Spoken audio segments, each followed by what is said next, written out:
कई तरह के कामों को साथ में जोड़ के चलना है। आज जैसे हम इस बात का एग्जाम्पल दें तो हम देखिए, नर्सरी हम ऑलरेडी करते हैं जितना हमको या हमारी ज़रूरत है उतना, ठीक है। हम अपने लिए भी और दूसरों को देने के लिए भी लगभग 2-3-4 लाख रुपए का काम तो आसानी से पता नहीं चलता, ऐसे ऐसे ही हो जाता चलते चलते नर्सरी में, केवल नहीं समझे, साल भर का। फिर एग्रो फॉरेस्ट्री का अलग करते हैं, प्रोसेसिंग का अलग करते हैं, गायों का अलग करते हैं, बीजों का अलग करते हैं, खाद का अलग करते हैं, नहीं समझे। और फिर मार्केटिंग का तो एक अपना तंत्र है ही, है ना। तो क्या हो रहा है ना, डिहाइड्रेशन का अलग काम है, नहीं समझे, सब्जियों को ड्राई करने का। फिर उसके बाद बहुत सारे अलग अलग और भी छोटे मोटे काम हैं। तो ये सारे कामों से क्या है, शाखाएं बना दी हमने, बराबर ना। तो हर एक शाखा से कुछ ना कुछ हमें रेवेन्यू आता रहता है। और जब हर शाखा से रेवेन्यू आता है तो ये वेंचर अपने आप में बहुत मजबूत हो जाता है। अब हम केवल डिपेंडेंसी केवल उस खेत पर नहीं है, जो खेत में हमने गेहूं बो रखा है तो हम वहीं टिकाए बैठे हैं, अपनी नज़र की साला जो है ना 100 कुंटल निकलना चाहिए, नहीं तो लुटियाँ डूब गई, नहीं समझे। तो ये है। तो कुल मिला के उधर हम ना तो मिट्टी को प्रेशर दे रहे हैं और ना एक काम के ऊपर निर्भरता बना रहे हैं, और ना ही मिट्टी से कोई बहुत ज़्यादा ये करके कि ये नहीं कुछ भी होना चाहिए, इतना मिलना चाहिए। तो वो से भी बच गए और अपन ने इतने सारे साधन तैयार कर दिए। फसल कमज़ोर हो भी गई तो बहुत बड़ी कोई चिंता की बात नहीं है, अपने पास इतने सारे साधन हैं, नहीं समझे। तो ये चीज़ जो है ना केंद्र में आपके पास होना चाहिए। तो मैं आपसे कह रहा हूँ कि नर्सरी भी एक बहुत बड़ा विंग है। अभी देखिए मैं आपको बता रहा हूँ, ये पूरे कैंपस के अंदर 7,500 पेड़ हमने लगाए टोटल मेंटेन किए, ठीक है। अब होता क्या है, हम क्या करते हैं, इन पेड़ों से जैसे अभी ये आम आ रहे हैं, बराबर ना, 50% आम तो हर साल फलते हैं, बराबर।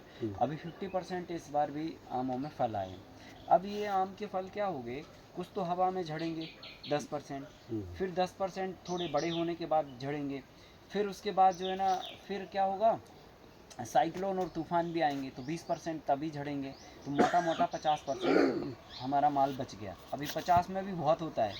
अब 50% माल में क्या होगा कि जब वो उनमें जाली पड़ जाती है तो फिर पक्षी लग जाते हैं अंदर। जब जाली पड़ जाती है, जब छोटी होती है ना आम तो नहीं आम पक्षी खाते, जब जाली पड़ जाती है ना, जाली पड़ना ही मैच्योरिटी का सिम्टम्स है, उसके पहले आम नहीं खाना चाहिए। और पक्षी जो है ना हाथ नहीं लगाता जब तक जाली नहीं पड़ती, पता है आपको। हाँ, और जब जाली पड़ जाएगी, आप पक्षी ने खाना चालू कर दी तो समझ लेना जाली पड़ गई है ना। उसको इतना अंदाज़ा हो जाता है कि इसके अंदर जाली पड़ गई है, और तभी वो डंक मारता है। तो अभी देखिए, अभी इतने सारे आम लगे हैं, कोई पक्षी नहीं खाएगा, नहीं समझे, अभी नहीं खाएंगे। वो जब जाली पड़ जाएगी तब खाना चालू करेंगे। तो वो मैच्योरिटी है, ये कुदरत का नियम है ना, कि जब उसमें जाली पड़ जाए तभी आम को खाना चाहिए।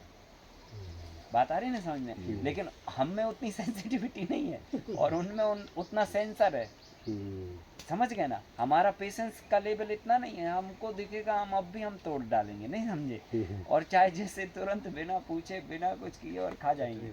लेकिन पक्षी जो है ना, इतना पेशेंस होता है उसके अंदर, भूख लगी होगी लेकिन वो तब तक टोकड़ नहीं मारेगा उसमें जब तक उसकी मैच्योरिटी नहीं आएगी, समझ गए ना। तो खैर ये अलग बात हो गई। तो मैं आपसे कह रहा था कि जब कोई आ जाती है उसमें, तो जाली आ जाती है तो पक्षी खाना चालू करते हैं। तो लगभग 20% माल हमारा पक्षी खाते हैं।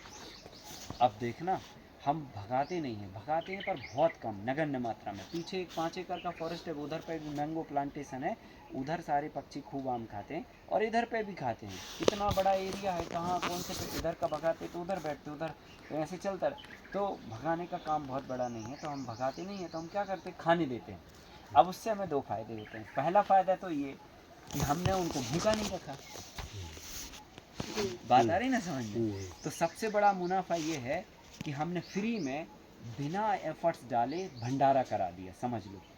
अब मान के चलो उनको भगाते, भगाने के बाद एक आदमी लगाता, श्रम लगाता, इतना करते, उनको भूखा रखते और उससे जो पैसे आते तो फिर अपने पाप धोने के लिए फिर भंडारा कराते। तो क्या ही फायदा, तो इससे अच्छा है कि इधर ही अभी करा दो, नहीं समझे। और भूखा है ही आपके पास आ ही रहा है, उधर भंडारा कराओगे तो पेट भरे हुए लोग आएंगे, नहीं समझे। और 10 बहाने और बींगे निकालने वाले लोग आएंगे, अरे यार सब्जी ऐसी थी, नहीं समझे, ये ऐसा था वो वैसा था।